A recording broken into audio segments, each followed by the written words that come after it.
नमस्कार, मैं राजीव कुमार रॉय आपके अपने चैनल एसटीसी ऑनलाइन पर आपका बहुत बहुत स्वागत करते हैं। दोस्तों, आज ट्रांसफार्मर के अगले टॉपिक टाइप्स ऑफ ट्रांसफार्मर पर ही चलेंगे और उसका पार्ट 5 आज देखेंगे। तो चलिए दोस्तों देखते हैं। Types of transformer on the basis of cooling system. Cooling system के आधार पर ट्रांसफार्मर के प्रकार।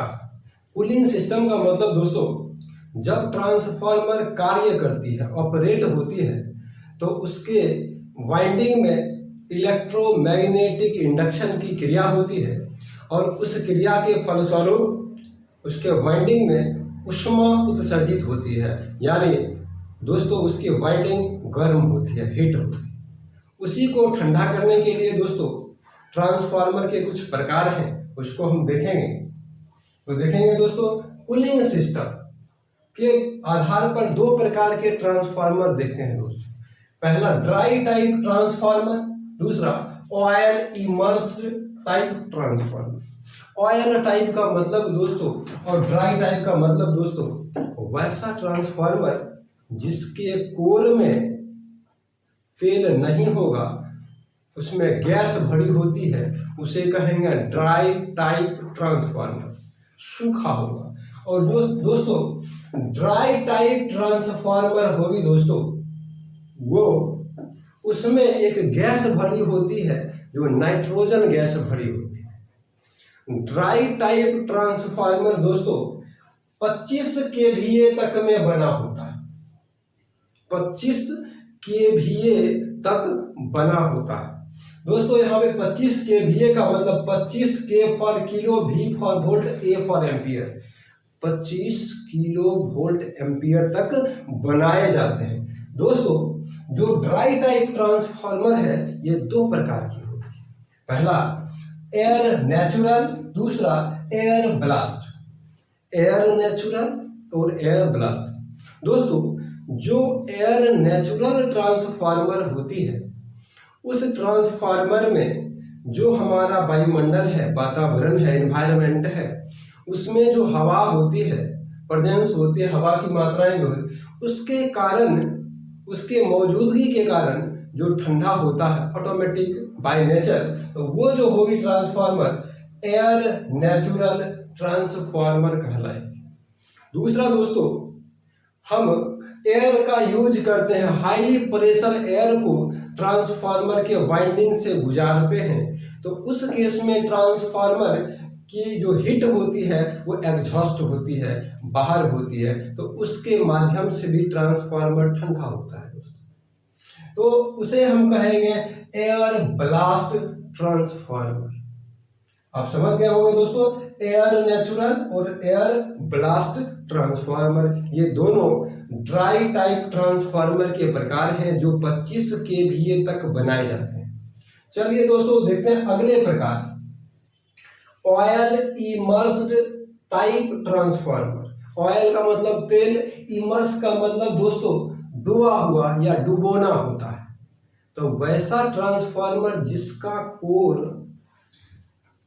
जो कॉइल होती है कोर के अंदर, वो तेल में डूबी हुई होती है, तो वो यहाँ पे दोस्तों कहलाएगी ऑयल इमर्स्ड। अगर ऑयल के द्वारा ट्रांसफार्मर के हीट को बाहर किया जाए तो वो कूलिंग सिस्टम दोस्तों ऑयल इमर्स्ड टाइप ट्रांसफार्मर कहलाएंगे। और दोस्तों ऑयल इमर्स्ड ट्रांसफार्मर यहाँ पर देखेंगे 10,000 केवीए और इससे अधिक में बनाए जाते हैं। Oil immersed type transformer 10,000 KVA या उससे अधिक में बनाए जाते हैं। तो दोस्तों देखेंगे इसके भी कुछ प्रकार हैं यहाँ पर। पहला है oil immersed self cooled transformer. Oil immersed self cooled transformer. दोस्तों सेल्फ का मतलब स्वयं, वैसा ट्रांसफार्मर जिसके टैंक में तेल भरी होती है परंतु वह अपने आप ठंडा हो जाती, तो वो दोस्तों oil immersed self pulled transformer, उसे अदर मीडियम की जरूरत नहीं होती है, तो वो कहलाएगी दोस्तों oil immersed self pulled transformer. दोस्तों आगे देखेंगे दोस्तों oil immersed forced air cooled transformer. दोस्तों वैसा ट्रांसफार्मर जिसके कोर में तेल भरी होती है, परंतु उसमें एक एयर प्रेशर से हम हवा के झोंके से उस वाइंडिंग से उस कोर से होते हुए एक हवा का झोंका बाहर निकालते हैं, उससे गुजारते हैं, उससे उसमें जो उष्मा उत्पन्न होती है वाइंडिंग्स में, उस उष्मा को उस हवा के माध्यम से बाहर एग्जॉस्ट किया जाता है। तो जो यहाँ पे हवा होगा, फोर्स बलपूर्वक वहाँ पे हवा का झोंका दिया जाएगा और उसके द्वारा उष्मा को बाहर करेंगे, तो ट्रांसफार्मर का हिट जो होती है दोस्तों, उसके वाइंडिंग की जो हिट होगी वो कम होगी दोस्तों। तो उस प्रकार के जो ट्रांसफार्मर होंगे oil immersed force air cooled transformer कहलाती है। अगले प्रकार की देखेंगे oil immersed water cooled transformer. दोस्तों कुछ ऐसे ट्रांसफार्मर होते हैं जिसके कोर में तेल भरी होती है, परंतु आप जानते होंगे दोस्तों अगर हम वाटर कूल्ड की बात करेंगे, वाटर का मतलब पानी, जल। दोस्तों जल जो होती है इलेक्ट्रिसिटी की कंडक्टिविटी होती है, कंडक्टर के टाइप काम करती है, तो अगर वहां पे पानी दें तो वहां पे शॉर्ट सर्किट हो जाएगी, परंतु ऐसा नहीं दोस्तों। जो ट्रांसफार्मर का कोर होता है उसमें तेल भरा होता है, तेल भरी होती है और ट्रांसफार्मर के कोर के बाहर चारों साइड से पानी का झोंका उसके बॉडी पर मारा जाता है, ट्रांसफार्मर के बॉडी पर मारा जाता है, जिससे उसमें जो उष्मा की मात्रा उत्पन्न होती है वो उष्मा की मात्रा कम हो जाती है। तो इस प्रकार से हम ठंडा करते हैं ट्रांसफार्मर को। ऑयल इमर्स्ड, जो उसका वाइंडिंग होगा दोस्तों तेल में डूबी होगी, परंतु उसके बॉडी पर पानी का छिड़काव करके उसके तापमान को कम करने वाला जो ट्रांसफार्मर होगा वो oil immersed water cooled transformer कहलाएंगे दोस्तों। अब देखेंगे दोस्तों आगे oil immersed force oil cooled transformer. तो दोस्तों उसका वाइंडिंग, ट्रांसफार्मर का वाइंडिंग तेल में ही डूबा होगा और तेल को ही हम फोर्स करेंगे। फोर्स करने का मतलब दोस्तों तेल पे एक प्रेशर बनाते हैं और वो प्रेशर के कारण तेल सर्कुलेट होती है ट्रांसफार्मर में। हम आगे इस चीज को डिस्क्राइब करने वाले हैं, आगे और डिटेल्स में चलेंगे इसमें। जैसे वायर सर्कुलेट होगी तो वहां पे रेडिएटर होता है, रेडिएटर के माध्यम से जैसे वायर सर्कुलेट होती है तो वहां पे हिट जो है एग्जॉस्ट करती है, हिट उष्मा को बाहर करती है और ट्रांसफार्मर के कोर को ठंडक बनाए रखती है। तो इस प्रकार से देखेंगे दोस्तों, हमने देखा कि यहाँ पे 4 प्रकार के ट्रांसफार्मर जो ऑयल इमर्स्ड टाइप ट्रांसफार्मर होते हैं। चलिए दोस्तों आगे देखते हैं ट्रांसफार्मर के अगले टाइप को। तो यहाँ पर देखेंगे दोस्तों types of transformer on the basis of commercial use. Commercial use के आधार पर ट्रांसफार्मर 2 प्रकार के दोस्तों होते हैं। पहला दोस्तों पावर ट्रांसफार्मर और दूसरा दोस्तों डिस्ट्रीब्यूशन ट्रांसफार्मर। चलेंगे दोस्तों पावर ट्रांसफार्मर। तो जो दोस्तों पावर ट्रांसफार्मर होती है इसकी जो कैपेसिटी होती है अप टू 2000 kVA तक होती है, 2000 kVA तक में ये बनाई जाती है। अगला दोस्तों यहाँ पे इंपॉर्टेंट सवाल दोस्तों आपके एग्जाम में आने वाले सवाल इस प्रकार से आते हैं। जो पावर ट्रांसफार्मर होगी उसके प्राइमरी वाइंडिंग में कैसा कनेक्शन होगा दोस्तों? तो पावर ट्रांसफार्मर के प्राइमरी वाइंडिंग में स्टार कनेक्शन दोस्तों, पावर ट्रांसफार्मर के प्राइमरी वाइंडिंग में स्टार कनेक्शन, पावर ट्रांसफार्मर के सेकेंडरी वाइंडिंग में डेल्टा कनेक्शन, प्राइमरी वाइंडिंग में स्टार कनेक्शन और सेकेंडरी वाइंडिंग में डेल्टा कनेक्शन दोस्तों। और इसका प्रयोग दोस्तों सब स्टेशन, जनरेशन स्टेशन और इंडस्ट्रीज में किया जाता है। जहाँ पे उद्योग होते हैं, बड़े बड़े उद्योग होते हैं, वहां पे इसका प्रयोग हम करते हैं दोस्तों। चलिए जनरेशन स्टेशन का मतलब दोस्तों जहां पर विद्युत पैदा की जाती है, जैसे नेशनल थर्मल पावर स्टेशन का नाम सुने होंगे। इस प्रकार के संस्थान जहां पे विद्युत पैदा की जाती है वहां पर जो है उसे कहते हैं जनरेशन स्टेशन। सब स्टेशन वैसा स्टेशन जहां से विद्युत जो वितरण की जाती है तो वो सब स्टेशन कहलाती है दोस्तों। वहां पर भी पावर ट्रांसफार्मर का प्रयोग की जाती है। तो दोस्तों अब देखेंगे दूसरे प्रकार डिस्ट्रीब्यूशन ट्रांसफार्मर। दोस्तों यहां पर दोस्तों देखेंगे जो डिस्ट्रीब्यूशन ट्रांसफार्मर होगी यह वितरण सिस्टम है, इलेक्ट्रिसिटी डिस्ट्रीब्यूशन सिस्टम में प्रयोग किया जाता है। दोस्तों डोमेस्टिक यूज के लिए सबसे अधिक प्रयोग की जाने वाली ये ट्रांसफार्मर होती है। डोमेस्टिक यूज का मतलब हमारे घरों तक जो बिजली की सप्लाई आती है, विद्युत सप्लाई आती है, और जो हमारे घर तक सप्लाई पहुंचती है उससे पहले एक ट्रांसफार्मर आप लोग देखते होंगे रोड के आसपास, सड़क के आसपास आपको देखने को मिलेगी दोस्तों।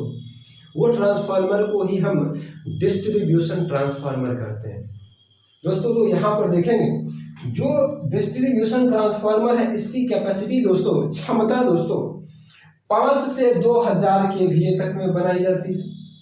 5 से 2000 kVA तक में बनाई जाती है। इसके प्राइमरी वाइंडिंग में डेल्टा कनेक्शन, प्राइमरी वाइंडिंग में डेल्टा कनेक्शन और सेकेंडरी वाइंडिंग में स्टार कनेक्शन। दोस्तों अपोजिट होते हैं पावर ट्रांसफार्मर से, ध्यान देंगे दोनों का अपोजिट होता है वाइंडिंग का। Primary winding delta connection, secondary winding star connection. और दोस्तों इसका प्रयोग करेंगे वितरण प्रणाली में, डिस्ट्रीब्यूशन सिस्टम में। यहाँ पर दोस्तों एक और बेनिफिट होता है, बहुत ही इंपॉर्टेंट बेनिफिट्स है जो डिस्ट्रीब्यूशन ट्रांसफार्मर का है, ये कि यहाँ पे 3 फेज सप्लाई के साथ साथ यहाँ पे आप 3 फेज का सप्लाई भी एक साथ ले सकते हैं या सिंगल फेज सप्लाई भी ले सकते हैं। तो दोस्तों हमारे घरों में जो सप्लाई आती है वो सिंगल फेज सप्लाई है। अगर घरों के आसपास अगर कोई छोटा उद्योग होता है, लघु उद्योग होती है, तो वहाँ पे 3 फेज सप्लाई के लिए यहाँ से हम इसी का यूज करके 3 फेज सप्लाई भी प्रदान करते हैं और घरों में सिंगल फेज सप्लाई भी प्रदान किया जाता है। तो दोस्तों उम्मीद करते हैं समझ गए होंगे आप लोग पावर ट्रांसफार्मर और डिस्ट्रीब्यूशन ट्रांसफार्मर। दोस्तों अब हम एक ऐसे टॉपिक की तरफ चल रहे हैं जो पावर ट्रांसफार्मर और डिस्ट्रीब्यूशन ट्रांसफार्मर, दोनों ट्रांसफार्मर प्लस इससे पहले हमने जो डिस्कस किया था कि types of transformer on the basis of cooling system, इसको साथ साथ एक साथ कवर करेंगे। और यहाँ पे दोस्तों पार्ट्स ऑफ ट्रांसफार्मर भी आपका एक साथ में क्लियर होने वाला है दोस्तों। तो चलिए दोस्तों यहाँ पे एक डायग्राम बना हुआ है, ये देखेंगे ट्रांसफार्मर का। उतनी अच्छी डायग्राम नहीं है लेकिन फिर भी समझने योग्य है दोस्तों। यहाँ पे देखेंगे कुछ इस प्रकार का डायग्राम दोस्तों, ये ट्रांसफार्मर का है, या तो पावर ट्रांसफार्मर कहेंगे या तो डिस्ट्रीब्यूशन ट्रांसफार्मर कहेंगे। तो दोस्तों यहाँ पे सबसे पहले हम बात करेंगे ट्रांसफार्मर के इस पार्ट्स की बात करेंगे। यहाँ पे देख रहे होंगे दोस्तों, यहाँ पे व्हील के माध्यम से दोस्तों ट्रांसफार्मर को हम एक जगह से दूसरे जगह ले जा सकते हैं दोस्तों। एक स्थान से दूसरे स्थान तक ले जाने के लिए व्हील का प्रयोग करेंगे दोस्तों। दूसरा कंडीशन यहाँ पे देखेंगे दोस्तों, ये एक पॉइंट यहाँ पे बनी होती है दोस्तों। इस प्रकार का सिंबल अगर आप दोस्तों जहां भी देखेंगे ये अर्थिंग का होता है। तो यहाँ पे ये अर्थिंग है दोस्तों, अर्थ करने के लिए यहाँ पे टर्मिनल होती है दोस्तों, ये अर्थिंग का होता है। यहाँ पर एक देखेंगे पॉइंट यहाँ पे लिखा है दोस्तों, ऑयल आउटलेट वाल्व और ड्रेन का नाम यहाँ पे लिखा हुआ है दोस्तों। ऑयल आउटलेट वाल्व का काम होता है अगर ट्रांसफार्मर में तेल को बाहर करना है तो वहां पे ऑयल आउटलेट वाल्व का यूज करेंगे, वहां से ऑयल आउटलेट वाल्व को खोलेंगे और उस तेल को बाहर करेंगे। फिर से अगर हमें तेल डालनी होती है तो यहाँ पर देखेंगे दोस्तों, यहाँ पर एक बना हुआ है, इसे कहते हैं ऑयल इनलेट वाल्व। यहाँ से दूसरा और फ्रेश ऑयल ट्रांसफार्मर में डाला जाता है दोस्तों। उसके बाद दोस्तों यहाँ पर देखेंगे ट्रांसफार्मर का ये यहाँ पे पॉइंट देख रहे होंगे दोस्तों, यहाँ पे ऐसे ऐसे 3 आपको देखने को मिल रहे होंगे। ये 3 का मतलब दोस्तों 3 फेज को डिनोट करती है दोस्तों। अपने घरों के आसपास अगर देखते होंगे, इलेक्ट्रिसिटी सिस्टम को देखते होंगे, तो ओवरहेड लाइन मतलब हमारे सर के ऊपर रोड के साइड में अगर 3 वायर जा रही होती है, उस 3 वायर का एक कलर सीक्वेंस होता है दोस्तों, पावर सिस्टम में होती है। जैसे हम कहते हैं RYB। यहाँ भी दोस्तों ट्रांसफार्मर में भी वही सेम केस होता है। ये 3 जो है यहाँ पर, ये जो है दोस्तों, ये कोड एक R को डिनोट करेगी, एक Y को डिनोट करेगी और एक B को डिनोट करेगी। RYB को डिनोट करेगी। तीनों अलग अलग फेज के लिए होते हैं दोस्तों। तो ये यहाँ पर देखेंगे दोस्तों, ये जो कोर होती है ट्रांसफार्मर की दोस्तों, ये वाली, ये तेल में डूबी होती है। इमर्स्ड का मतलब यहाँ पे पहले हमने लिखा हुआ था दोस्तों, तेल में डूबी हुई होती है। और ये तेल जो होता है ट्रांसफार्मर का, उसे कहते हैं मिनरल ऑयल्स होता है दोस्तों, खनिज तेल। ट्रांसफार्मर के तेल दोस्तों 2 टाइप के होते हैं, आगे हम बात करेंगे। लेकिन सबसे पहले नॉर्मल, जो पृथ्वी की सतह से ऊपर जो ट्रांसफार्मर लगी होती है, उसमें जो तेल होगा दोस्तों, उसमें मिनरल ऑयल्स कहेंगे या खनिज तेल उसमें डाली हुई रहती है दोस्तों। चलिए दोस्तों आगे देखते हैं। यहाँ पर कुछ 3 पॉइंट आपको देखने को मिलेंगे दोस्तों। ये इस प्रकार के 3 नोब जो है निकला हुआ है दोस्तों। ये 3 का मतलब दोस्तों, यहाँ पर एक R होगा, एक Y होगा, एक B होगा दोस्तों। यहाँ पर देख रहे होंगे दोस्तों, एक ग्रीन सा डॉटेड लाइन यहाँ पे टच किया हुआ तीनों कोर के अलग अलग से। इसका मतलब दोस्तों, यहाँ पर एक LT लिखा है। LT का मतलब दोस्तों होता है low tension, LT for low tension. और लो टेंशन का मतलब दोस्तों, जहाँ पे 440 वोल्ट होती है उसे कहेंगे लो टेंशन। एक HT भी होगा दोस्तों, यहाँ पे देखेंगे HT टर्मिनल से लिखा है। ST का मतलब दोस्तों हाई टेंशन। और इसमें दोस्तों 11,000 वोल्टेज होती है। 11,000 को 11 kV हम कहते हैं। 11 kV को ये स्टेप डाउन करके, कम करके इसको 440 में बदलती है दोस्तों। इस ट्रांसफार्मर का अगर नाम कहेंगे कम करने वाले को, तो यहाँ पे डिस्ट्रीब्यूशन ट्रांसफार्मर अभी जस्ट हम चर्चा कर रहे थे दोस्तों। तो ये है ST का मतलब हाई टेंशन, मतलब उच्च वोल्टेज को जोड़ने वाली ये 3 सिरा है, RYB दोस्तों। यहाँ पे 3 के 3 फेज है। यहाँ पे LT में भी दोस्तों RYB 3 के 3 फेज है। यहाँ पर तीनों फेज में 440 वोल्ट दोस्तों, यहाँ पे तीनों में 11,000 वोल्ट दोस्तों। कुछ इस प्रकार से होंगे LT और ST दोस्तों। इसके बाद यहाँ पर देखेंगे जो HT टर्मिनल्स हैं, ये इसी कोर के साथ आपस में यहाँ से देख रहे होंगे ब्लैक कलर से, यहाँ पे ये जुटी हुई रहती है, आपस में संयोजित की हुई रहती है। इंटरनल है ये आपका। अब यहाँ पे देखेंगे दोस्तों, यहाँ पे कुछ इस प्रकार का सिंबल आप देख रहे हैं या यहाँ पे साइड में देख रहे हैं, तो इसे कहते हैं दोस्तों कूलिंग पाइप। जब ट्रांसफार्मर के वाइंडिंग में ऊष्मा पैदा होती है, उस हीट उत्पन्न होती है, तो उसको ठंडा करने के लिए यहाँ पे कूलिंग पाइप में का प्रयोग किया जाता है, जो तेल को सर्कुलेट करती है कूलिंग पाइप के माध्यम से। कुछ यहाँ पे इस प्रकार से जो वायर होगा, इस प्रकार से सर्कुलेट होगी दोस्तों। इस पाइप के माध्यम से ऐसे करके सर्कुलेट होगी दोस्तों, ऐसे करके कुछ, इसके वजह से ट्रांसफार्मर ठंडा होगा दोस्तों। चलिए दोस्तों आगे देखेंगे यहाँ पर।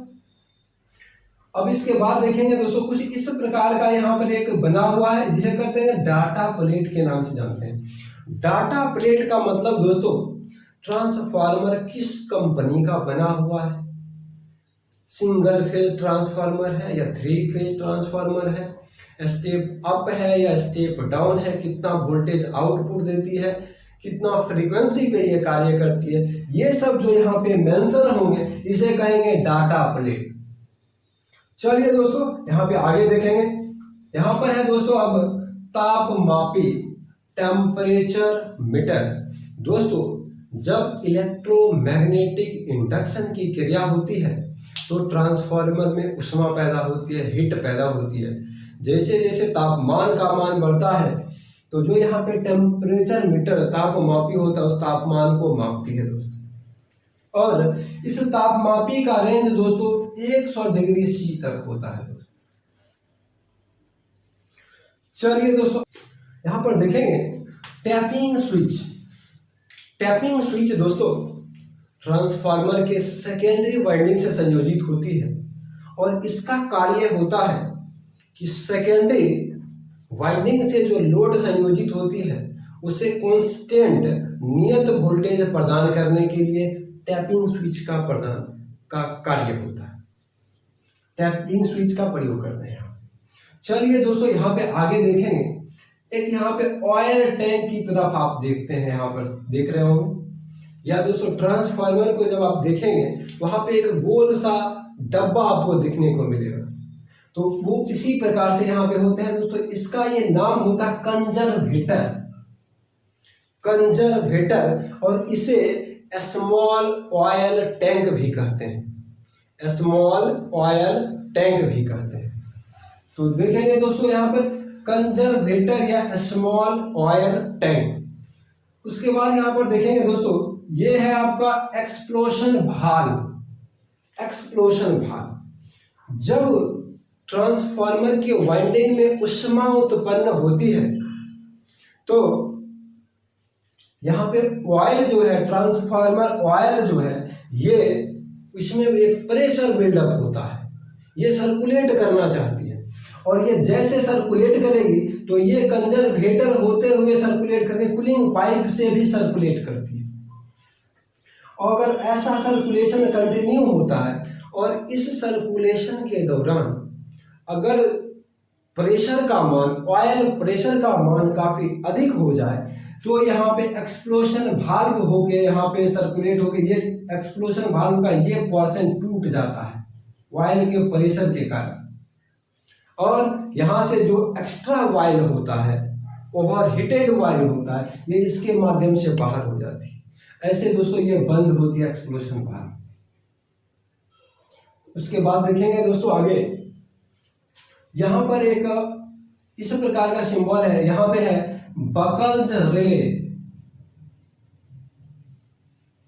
बकल्स रिले दोस्तों, बकल्स रिले ट्रांसफार्मर में जब भी कभी शॉर्ट सर्किट होती है या ट्रांसफार्मर के वाइंडिंग में जब भी कोई दोष उत्पन्न हो जाता है, कोई डिफेक्ट उत्पन्न हो जाती है, तो उस केस में बकल्स रिले सुरक्षा युक्ति की भांति कार्य करती है और सेकेंडरी वाइंडिंग को वियोजित कर देती है। वियोजित का मतलब दोस्तों डिस्कनेक्ट कर देती है, संयोजन से दूर हटा देती है, और हमारे लोड परिपथ से दूर हटने के बाद वो सुरक्षित रह पाते हैं। तो यहाँ पे इसे कहते हैं दोस्तों, बकल्स रिले को सेफ्टी इक्विपमेंट्स के नाम से जानते हैं, सुरक्षा युक्ति के नाम से जानते हैं। चलिए दोस्तों यहाँ पर देखेंगे pressure release valve. Pressure release, जब दोस्तों ट्रांसफार्मर के ऑयल में प्रेशर, हाई प्रेशर बिल्डअप होता है तो इसको रिलीज करने के लिए एक भाल्व का प्रयोग करते हैं, उसे कहते हैं प्रेशर रिलीज भाल्व। तो दोस्तों उम्मीद करते हैं कि आप लोग समझ गए होंगे। यहाँ पर एक और पॉइंट है दोस्तों, यहाँ से एक निकली हुई है ये वाली, इसे दोस्तों ब्रेदर के नाम से जानते हैं। ब्रेदर का मतलब ब्रीदिंग एक क्रिया होती है, ह्यूमन नेचर भी है दोस्तों, कि जो रिस्पायरेशन के नाम से आप लोग जानते हैं, श्वसन जानते होंगे दोस्तों। तो जो ट्रांसफार्मर में भी कुछ इस प्रकार की क्रियाएं होती है, ट्रांसफार्मर में भी इस प्रकार की क्रियाएं होती है जिसे ब्रीदिंग कहते हैं, और ये क्रिया प्रदान करने वाला ब्रेदर कहलाता है। तो दोस्तों यहाँ पर कुछ इस प्रकार का देखेंगे, इसमें दोस्तों यहाँ पे छोटा छोटा एक कण टाइप का आपको दिख रहा होगा, इस टोटल को कहेंगे ब्रेदर, और इसमें जो एक पत्थर के कण टाइप का यहाँ पे रहता है जो नीले कलर में होगा, जिसे कहते हैं सिलिका जेल कहते हैं दोस्तों, सिलिका जेल। अब दोस्तों जो वायु होती है ट्रांसफार्मर में जो प्रवेश करेगी, यहीं से प्रवेश करती है दोस्तों, यहाँ से एंट्री करेगी, और जैसे जैसे इससे एंट्री करेगी दोस्तों तो सिलिका जेल से ये टकराते हुए आगे जाएगी कुछ इस प्रकार से, और आपस में ये ऐसे बढ़ते हुए ट्रांसफार्मर के कोर तक पहुंचती है दोस्तों। ट्रांसफार्मर के कोर तक कुछ इस प्रकार से पहुंचेगी दोस्तों। तो इसमें अब जानते हैं कि जो ट्रांसफार्मर आउटडोर होते हैं, मतलब घर के बाहर होते हैं, वो हर एक मौसम में लगाए हुए रहते हैं। तो कभी ठंडा होता है, कभी बरसात होती है, तो इसके कारण वहाँ पे वायु में ठंडे के दिनों में नमी की मात्रा अधिक होती है। नमी का मतलब वायु में पानी का अंश। अगर ये यहाँ पे सिलिका जेल का प्रयोग नहीं करेंगे तो जो नमी वाला भाग है, जो नमी के साथ वायु में जो नमी होगी वो ट्रांसफार्मर के वाइंडिंग में जाएगी, और जब यहाँ पे पानी की मात्रा होगी तो वहाँ पे वाइंडिंग्स आपस में शॉर्ट सर्किट हो जाएगी, जिससे ट्रांसफार्मर जल जाएगा या नष्ट हो जाएगा। उससे बचाने के लिए दोस्तों यहाँ पे सिलिका जेल का प्रयोग करते हैं।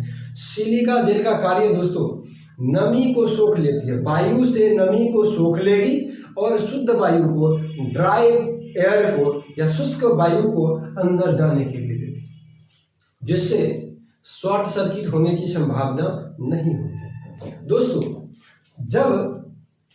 जब यहाँ पे सिलिका जेल शुद्ध अवस्था में होगा, प्योर होगा, तो वो नीला कलर का होगा दोस्तों, और जब वो खराब हो जाएगी दोस्तों तब ये गुलाबी कलर का हो जाएगी, गुलाबी रंग की हो जाती है दोस्तों। तो यहाँ पे देखेंगे दोस्तों टाइप्स पार्ट्स ऑफ ट्रांसफार्मर, समझ में आई होगी दोस्तों। तो चलिए दोस्तों ट्रांसफार्मर के अगले टाइप पर, types of transformer on the basis of location.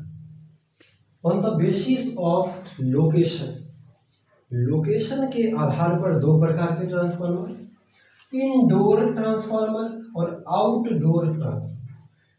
Indoor का मतलब दोस्तों वैसा ट्रांसफार्मर जो घरों के अंदर या किसी शेड के अंदर स्थापित की जाती है, और आउटडोर ट्रांसफार्मर वैसा ट्रांसफार्मर जो खुले वातावरण में स्थापित की जाती है। जैसे दोस्तों आप लोग रोड के साइड में, सड़कों के बगल में ट्रांसफार्मर को देखे होंगे।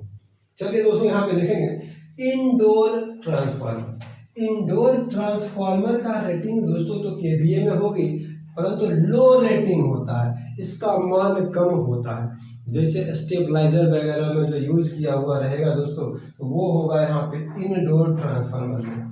दूसरा दोस्तों यहाँ पे यूज इसका इंडस्ट्रीज में इसका यूज हम करेंगे, उद्योग में इसका प्रयोग किया जाता है। दूसरा दोस्तों आउटडोर ट्रांसफार्मर, घरों के बाहर रहने वाले ट्रांसफार्मर, इसका रेटिंग हाई होता है दोस्तों, उच्च केवीए में बनाए जाते हैं, और इसका प्रयोग इलेक्ट्रिसिटी जनरेशन स्टेशन, जहां पर विद्युत पैदा होती है वहां पर, और जहां पर विद्युत वितरण की जाती है डिस्ट्रीब्यूशन सिस्टम में इसका प्रयोग किया जाता है दोस्तों। चलेंगे आगे देखेंगे types of transformer on the basis of output capacity. Output क्षमता के आधार पर ट्रांसफार्मर के प्रकार, तो ये दो प्रकार के होते हैं। पहला दोस्तों ऑटो ट्रांसफार्मर और दूसरा इंस्ट्रूमेंट ट्रांसफार्मर। तो ऑटो ट्रांसफार्मर वैसा ट्रांसफार्मर जिसमें केवल एक वाइंडिंग स्थापित हो, ऑटो ट्रांसफार्मर कहलाती है। वैसा ट्रांसफार्मर जिसमें ओनली वन वाइंडिंग स्थापित की जाती है, ऑटो ट्रांसफार्मर कहलाती है। देखेंगे केवल एक ही वाइंडिंग होती है दोस्तों। यहाँ पे कार्य सिद्धांत दोस्तों स्वप्रेरण सिद्धांत पे कार्य करती है। स्वप्रेरण का मतलब सेल्फ इंडक्शन, सेल्फ इंडक्शन। इससे पहले वाले वीडियो में वर्किंग प्रिंसिपल ऑफ ट्रांसफार्मर में हमने डिस्कशन किया हुआ है म्यूचुअल इंडक्शन और सेल्फ इंडक्शन के बारे में, तो अगर आपको प्रॉब्लम है तो वहां से देख सकते हैं आप। इसका कार्य दोस्तों स्टेप अप भी करेगी और स्टेप डाउन भी करेगी, मतलब जो वोल्टेज है उसके मान को बढ़ाएगी भी और उसके मान को घटाएगी भी। चलिए दोस्तों देखते हैं आगे। इसका आकार छोटा होता है, स्मॉल साइज में ये बने होते हैं। इसकी इफिशियंसी, इसकी क्षमता हाई होती है, उच्च केवीए में बने होते हैं। इसका प्राइस, इसका जो कीमत होती है, इसकी जो दाम होते हैं ये कम होता है दोस्तों। यूज इसका हम इंडक्शन मोटर के स्पीड कंट्रोल में करते हैं। 3 फेज इंडक्शन मोटर का नाम सुना होगा आपने, उसके स्पीड कंट्रोल में इसका प्रयोग करते हैं। उसके बाद स्टेबलाइजर हो गया, बूस्टर, इस प्रकार के डिवाइसों में इसका प्रयोग किया जाता है। दोस्तों यहाँ पर देखेंगे जो ऑटो ट्रांसफार्मर होती है उसमें ओनली वन वाइंडिंग्स होती है उसमें, और यहाँ पे देखेंगे दो टर्मिनल आपको देखने को मिलेगा, P for phase, N for neutral, दो यहाँ पे है। इस वाइंडिंग को ओनली वन वाइंडिंग कहते हैं और इसे कॉमन वाइंडिंग के नाम से भी जानते हैं। इसमें जो वाइंडिंग होती है कॉमन होती है, इसीलिए कॉमन वाइंडिंग भी इसे हम कहते हैं। अब देखिए दोस्तों यहाँ पे इनपुट टर्मिनल के सामने वाले वाइंडिंग को यहाँ पे कहेंगे प्राइमरी, इधर सेकेंडरी, लेकिन इसमें एक ही वाइंडिंग है इसीलिए कहेंगे यहाँ पे कॉमन वाइंडिंग। अब यहाँ पे देखेंगे इधर जो है यहाँ पे दोस्तों आउटपुट टर्मिनल है यहाँ पे, और यहाँ पे इनपुट टर्मिनल है। यहाँ से जो वोल्टेज देंगे दोस्तों इसमें 8 से 10 टैपिंग्स लगे होते हैं। 8 से 10 टैपिंग्स का मतलब जो वोल्टेज के मान होते हैं उस मान को कम या अधिक आप सेलेक्ट कर सकते हैं, और इसको सेलेक्ट करने के लिए टैपिंग सेलेक्टर स्विच का प्रयोग किया जाता है जो पोटेंशियोमीटर से कनेक्टेड होती है, वो भी श्रेणी क्रम में होती है। तो यहाँ पर देखेंगे दोस्तों यहाँ पे टैपिंग की बात करेंगे तो यहाँ पर एक टर्मिनल आपको यहाँ पे दिख रहा होगा, यहाँ पे न्यूट्रल यहाँ पे है, यहाँ पे फेज एक ही था दोस्तों यहाँ पे, और हमने बोला यहाँ पे कि जो भी फेज होते हैं वो टैपिंग सेलेक्टर स्विच की भांति, जैसे रेगुलेटर फैन की आपने देखा होगा, जैसे 0 है तो ऑफ होती है 1 2 3 4 5 ऐसे करके, जैसे 1 पे ले जाएंगे तो स्पीड का मान कुछ कम होगा, 2 पे ले जाएंगे तो उससे अधिक स्पीड होगी, 3 पे ले जाएंगे उससे अधिक होगी, 4 पे ले जाएंगे उससे अधिक, 5 पे मैक्सिमम होती है। उसी प्रकार दोस्तों यहाँ पे जो यहाँ स्विच है 1 पे वोल्टेज का मान कम, 2 पे उससे अधिक, 3 पे उससे अधिक, और सबसे अधिक 10 पे होगा। जो वोल्टेज का मान होगा 10 पे सबसे अधिक, उससे कम होंगे 9 8 7, इस प्रकार के सेलेक्टर स्विचों पे उसका वोल्टेज का मान कम होगा। तो उम्मीद करते हैं समझ गए होंगे दोस्तों।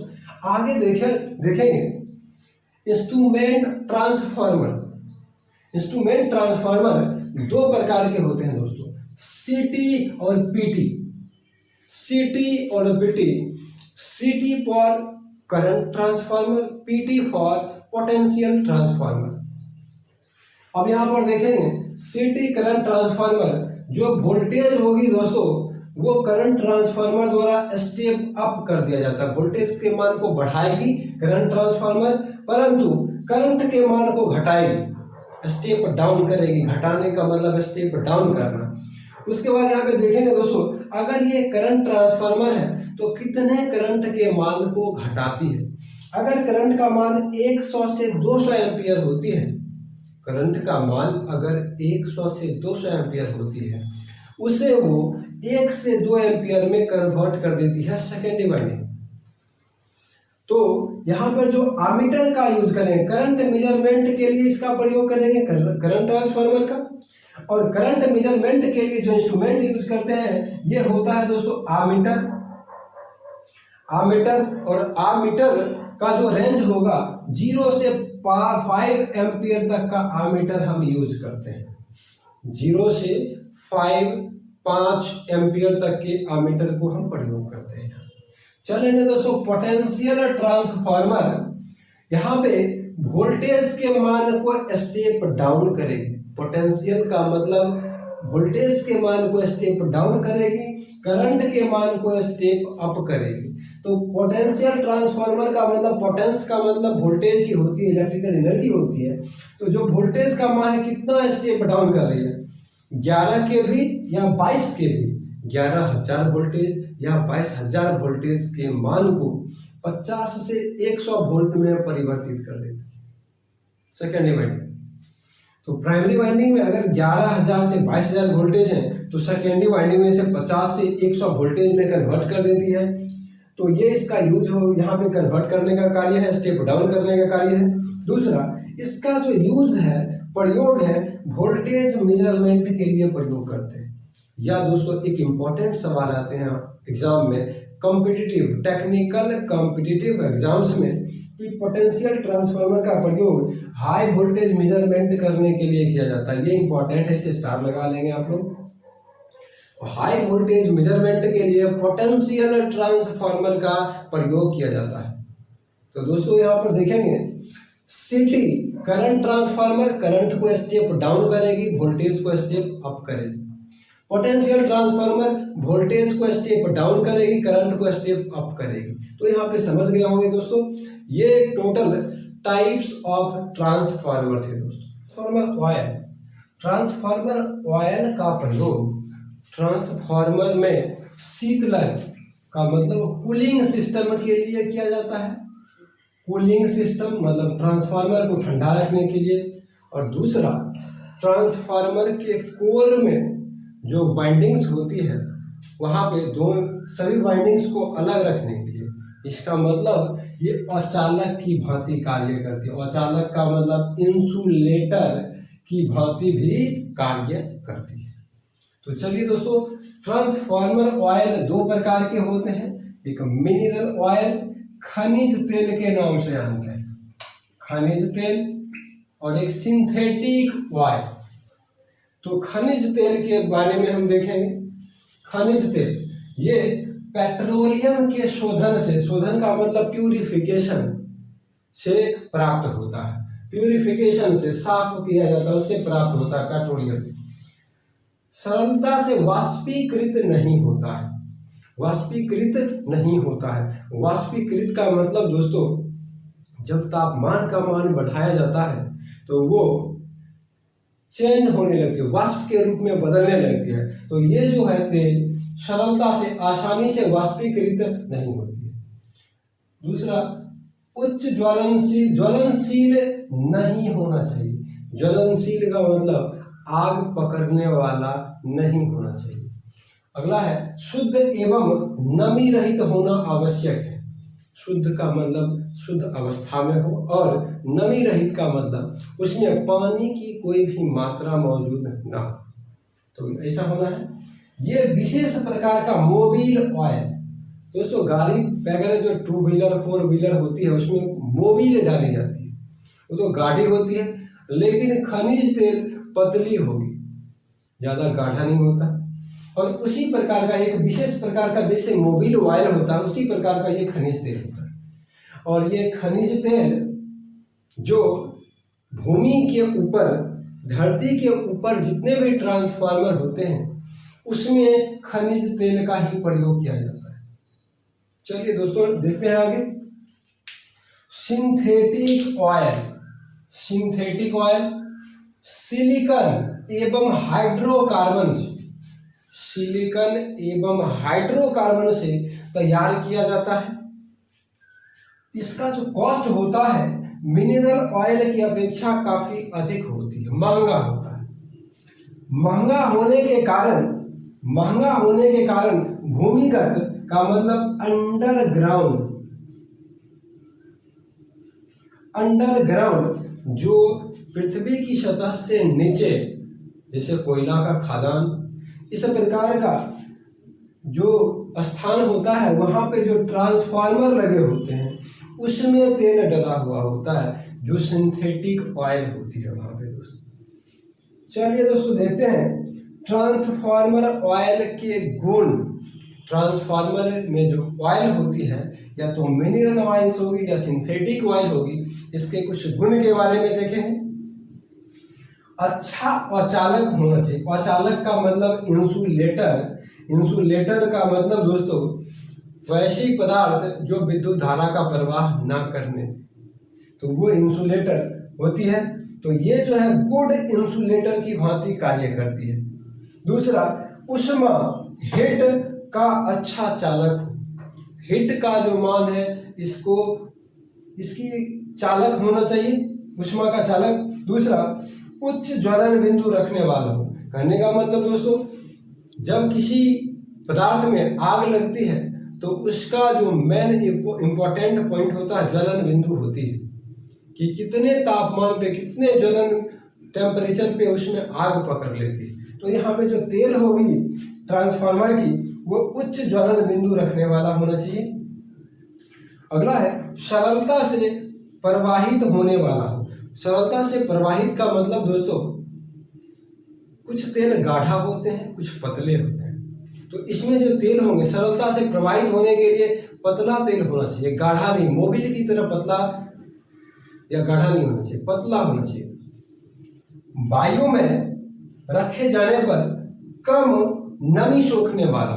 नमी का मतलब दोस्तों पानी में जो वायु में जो पानी की मात्रा होती है वो नमी होगी, और कम नमी सोखने वाला ये तेल होना चाहिए। जो ट्रांसफार्मर में जो तेल का प्रयोग करेंगे वो कम नमी सोखने वाला होना चाहिए। दोस्तों उम्मीद करते होंगे कि आप समझ गए होंगे।